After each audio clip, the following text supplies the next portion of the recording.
距离收巢只剩4个时辰了，加快速度！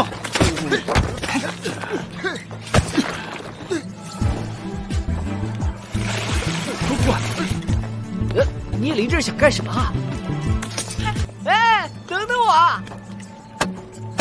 ！Halo para pecinta film Donghua. So, bagaimana kabar kalian? Semoga kalian dalam keadaan yang baik-baik saja. Tentunya di video kali ini bakal melanjutkan alur cerita Donghua yang berjudul Tales of Demon Asgard part ke-28.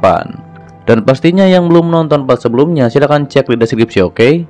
Di part sebelumnya Nili pun menjadi terkejut dikarenakan pemimpin dari Guild Kegelapan disebut sebagai Raja Iblis. Dan dia pun menyadari pernah bertemu dengan Raja Iblis tersebut ketika ia ada di alam penjara abis.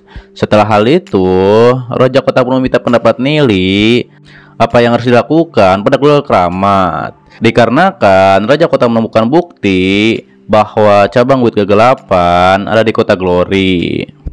Cerita pun berlanjut, Raja Kota memberitahu Nili bahwa akan ada pertempuran di Kota Glory dan ia ingin masalah Glory Keramat segera diselesaikan. Kemudian Nili pun menyarankan agar menghancurkan cabang Guild Kegelapan dengan cara Raja Kota mengundang semua ketua keluarga untuk datang ke kediaman Raja Kota. Dan setelah itu, selama perjamuan, Raja Kota membawa orang ke cabang Guild Kegelapan. Sementara itu, keluarga lain di perjamuan akan mengepung dan menekan ketua keluarga Keramat. Di sisi lain, Tuan Yeshio akan ada di perjamuan, dan itu untuk mengontrol Shenhong. 不如岳父大人以城主的名义召集所有世家他们。我想府内有叶修大人。 Kemudian Raja Kota berkata, Nili menghilang cukup lama dan keluarga Keramat pasti curiga. Hingga akhirnya ia menyuruh Nili untuk pergi ke akademi. Sementara itu, Raja Kota akan membicarakan rencana Nili lebih lanjut dengan Tuan Yeshio. Terlihat Raja Kota pun menyuruh Nili untuk belajar dan jangan mendekati Jiun.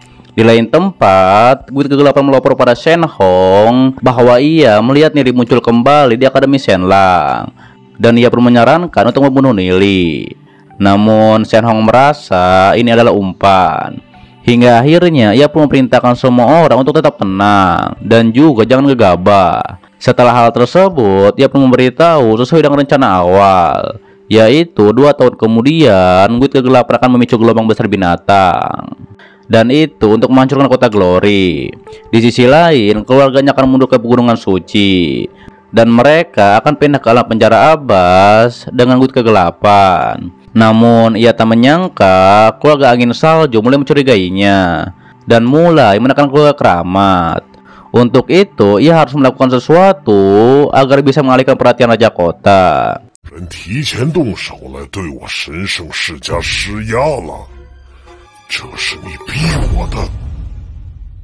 Sementara itu terlihat Nili berkultivasi dan ia pun harus meningkatkan kultivasinya dikarenakan sebentar lagi perang akan datang.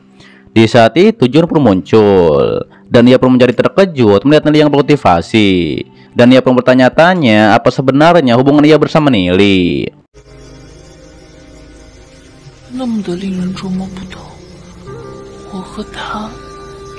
Di sisi lain ada yang melapor pada Raja Kota bahwa gelombang binatang buas akan menyerang dan akan tiba dalam waktu 5 jam.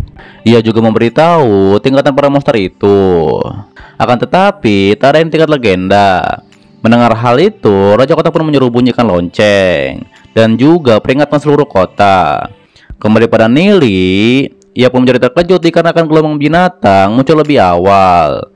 Kemudian Nuju dan lainnya pun muncul. Lalu Nili pun memberitahu untuk tetap di sini.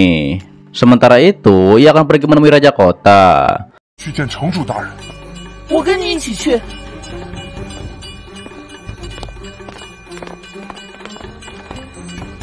你们所有人聚集。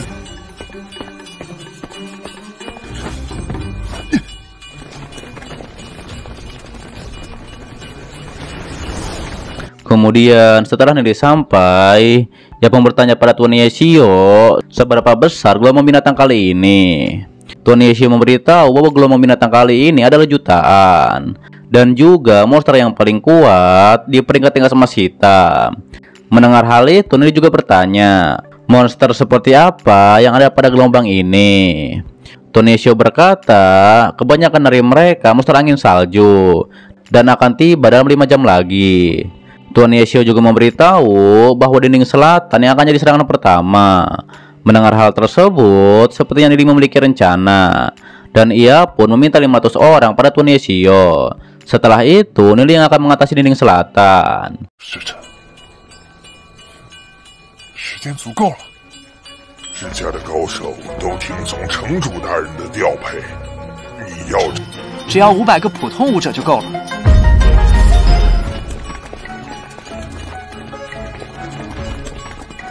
Sementara itu, Tuan Yeshio memberitahu Raja Kota bahwa monster dari berbagai keluarga telah menyebar, dan itu di berbagai dinding. Tak lama, Shenhong dan bawahannya pun muncul. Ia pun berkata akan menghadapi gelombang binatang ini bersama, dan ia ingin Raja Kota mengaturnya.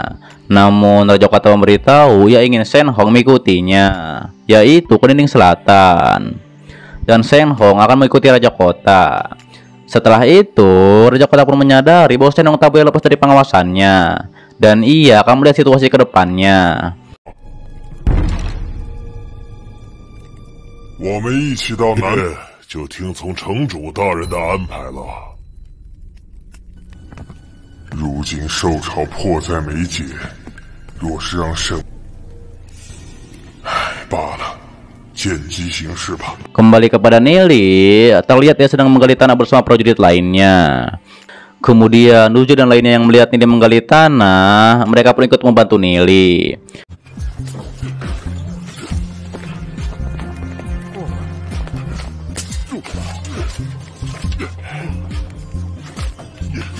不管聂离想干什么，我们跟着做就是了。快，大家动作快点，快点！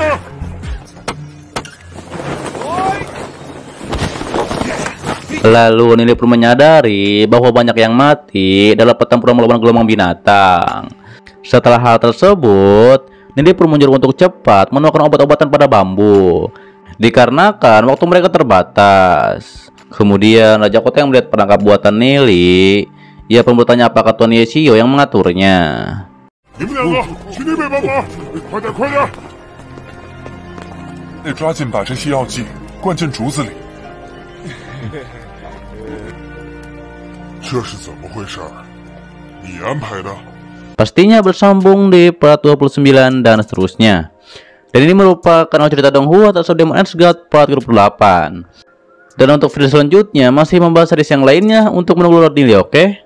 Sepertinya nanti setelah episode baru pastinya akan ada pertempuran yang sangat hebat di kota Glory antar gelombang binatang dan juga perangkap Nili yang sangat hebat itu. Dan tentunya untuk video selanjutnya pasti akan lebih seru, oke? Dan untuk Lord Nili memang masih menunggu ya karena masih ongoing. Untuk itu akan melanjutkan ke series yang lainnya, tapi Arvin bingung ya mau bahas series apa karena kan memang lumayan pusing juga ya. Yang baru juga nantinya malah susah gitu ya, keduluan yang lain juga bingung gitu kan. Mau yang lama juga kalian udah pernah tahu. Jadi admin memang lagi galau gitu ya, mau Donghua apa gitu ya. Kalau kalian punya rekomendasi Donghua silahkan komentar di bawah ini, oke? Dan terima kasih buat kalian yang selalu menonton video sampai habis dan selalu support admin. Pastinya untuk part selanjutnya pasti akan lebih seru. Untuk itu terus pantengin channel Imam Tante, oke? Untuk itu jangan lupa untuk subscribe juga dan nyalakan loncengnya juga agar tak ketinggalan setiap ada video baru ya. Dan pastinya juga itu bisa di klik kanan atas ataupun di bawah juga banyak video yang lainnya. Silahkan disimak kembali. Sampai jumpa kembali di video selanjutnya. Till next time and bye bye.